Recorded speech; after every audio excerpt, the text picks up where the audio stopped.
अस्सलाम वालेकुम dear students. आज का जो हमारा टॉपिक है वो है नॉन टैक्स वसूलियाँ, या फिर हम इसे कहते हैं गैर महसूलाती वसूलियाँ भी हम इसको कहते हैं। प्रीवियस लेक्चर के अंदर हमने टैक्स वसूलियों को डिस्कस किया था, यानी कि अपने टैक्स कल्चर को थोड़ा सा डिस्कस किया कि हुकूमत जो होती है वो किस किस तरह से जो होता है वो अपना रेवेन्यू जो होता है वो जनरेट करती है, टैक्स वगैरह लगाती है।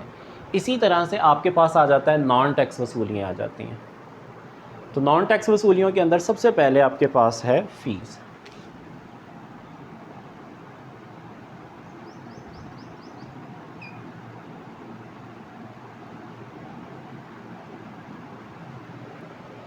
फ़ीस एक ऐसी अदायगी होती है जो अवाम हुकूमत से वो रायत या खिदमत हासिल करने के अवज़ जो होती है उसको अदा करते हैं। जैसे कि असला लाइसेंस फ़ीस, अगर आप असला रखना चाहते हैं तो आप उसकी फ़ीस पे करते हैं। ड्राइविंग लाइसेंस फ़ीस, अगर आप ड्राइविंग लाइसेंस लेना है तो फिर आपको उसकी फ़ीस जो होती है वो पे करना पड़ती है। तो हम बाज़ का कुछ रायत या खिदमात हासिल करने के लिए हम जो अदायगी करते हैं हुकूमत को, वो क्या कहलाती है? फ़ीस कहलाती है। उसके बाद है कीमत।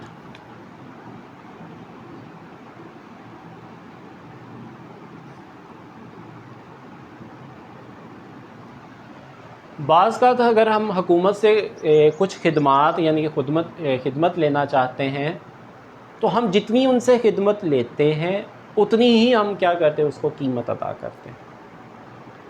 इसी तरह से जैसे हम जितनी बिजली इस्तेमाल करेंगे उतना बिजली का बिल जमा करवाएंगे, जितनी दूर हमने डाक भेजनी होगी उसी के मुताबिक जो होगा उसके चार्जेस पे करेंगे, जितनी टेलीफोन कॉल्स इस्तेमाल करेंगे, टेलीफोन का जितना इस्तेमाल करेंगे उसी के मुताबिक जो होगा हम उसका बिल भी पे करेंगे। यानी कि हम हुकूमत से जितनी प्रोडक्शन लेंगे, यानी कि आप कह सकते हैं जितनी खिदमात लेंगे, ज़्यादा लेंगे तो ज़्यादा अदायगी करेंगे, कम लेंगे तो कम अदायगी करेंगे। तो इसको हम कहते हैं, ये है कीमत है आपके पास। उसके बाद है ख़ास वसूलियाँ।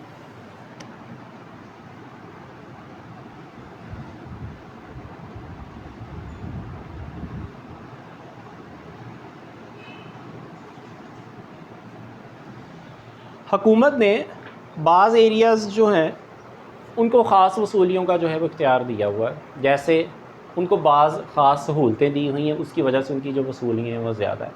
जैसे जिन एरियाज़ के अंदर मोटरवे है तो मोटरवे की फ़ीस है आपके पास। इसी तरह से बाज़ एरिया के अंदर जो है वो डैम बने हुए हैं या पुल बने हुए हैं, उनके ऊपर जो होता है उसकी टैक्स लगा हुआ होता है। वो जो वसूली होती है वो सारी की सारी किस्में काउंट होती हैं, आपकी ख़ास वसूलियों में से काउंट होती है। और ये मखसूस इलाकों के अंदर जो है वो डैम है, मखसूस इलाकों में पुल बने हुए हैं। इसी तरह से मोटरवे वगैरह जो है बाज़ इलाकों में है, बाज़ इलाकों में वो नहीं है। लेकिन उसके ऊपर जो फ़ीस पे करते हैं, जो कीमत अदा करते हैं, वो आपकी क्या कहलाती है? ख़ास वसूलियाँ कहलाती है। उसके बाद है सरकारी जायदाद।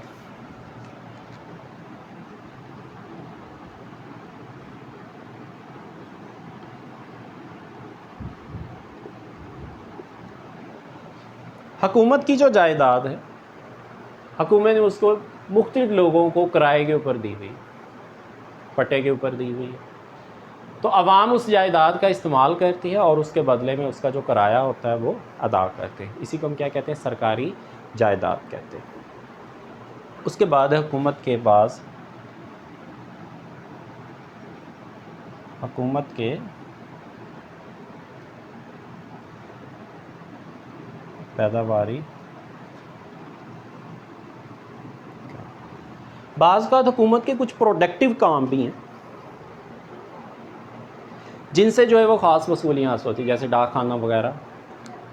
तो उसकी जो हम अदायगी करते हैं वो ज़ाहिर सी बात है उसी सर्कल के अंदर जो होती है वो यूटिलाइज़ होती है और वो प्रोडक्शन जो होती है वो आपकी बढ़ती है। यानी कि बाज़ प्रोडक्टिव भी हैं कि आप हुकूमत को अगर टैक्स वगैरह पे कर रहे हैं, अगर आप उसके चार्जेस पे कर रहे हैं, तो हुकूमत क्या करती है? उस अदारे को जो होता है मज़ीद वस्त देती है, यानी कि उसके अंदर जो होता है वो इजाफ़ा करते जाते हैं। उसके बाद है जुर्माने।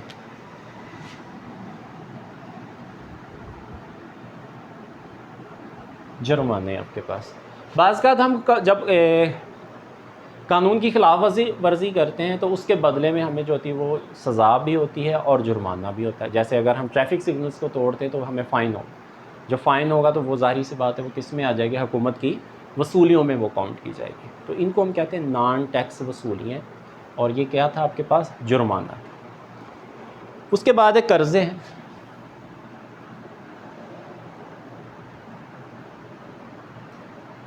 हुकूमत अपने अखराजात को पूरा करने के लिए बाज़ का अंदरूनी और बैरूनी ज़राए से जो होता है वो कर्ज़े भी लेते हैं, और फिर उसके बदले में जो होता है इनको सूद अदा करना पड़ता है।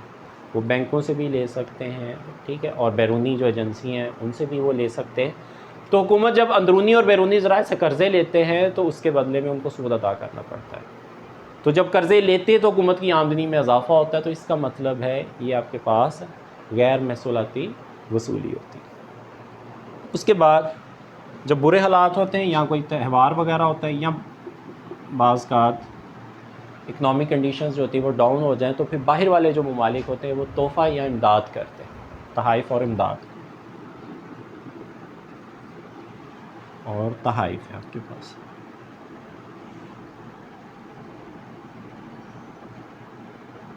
तब जब वो तहाइफ़ या इमदाद देंगे तो हुकूमत की आमदनी में इजाफ़ा हो जाएगा। तो इजाफ़ा होने से आपके अखराजात भी जो होंगे वो साथ साथ जो होंगे वो चेंज होना शुरू हो जाएंगे।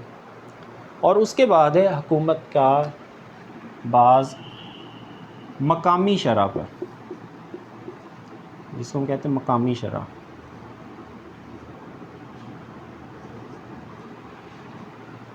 ये हर एरियाज़ के डिफरेंट होते हैं। बाज़ का हुकूमत जो होती है अपने एरिया वाइज देख कर, जैसे म्यूनसिपल कमेटी, टाउन कमेटियाँ जो होती हैं, ये जो टैक्स लगाती हैं, ये जो डिफरेंट टैक्सेस लगाती हैं, इनको हम कहते हैं ये मकामी शरह का टैक्स कहलाता है। तो प्रीवियस लेक्चर के अंदर हमने सारे का सारा जो था वो टैक्स कल्चर डिस्कस किया। आज के लेक्चर के अंदर हमने नॉन टैक्स जो था गैर महसूलाती वसूलियाँ उनको डिस्कस किया। अगर ये सारी चीज़ें हमने देखी है कि गवर्नमेंट जो थी वो आमदनी को इकट्ठा कर रही होती, अब हमने ये भी साथ में थोड़ा सा देख लेते हैं कि गवर्नमेंट जो थी वो खर्च कहाँ पर करती है। गवर्नमेंट आवाम की फलाह बहबूद पर खर्च करती है।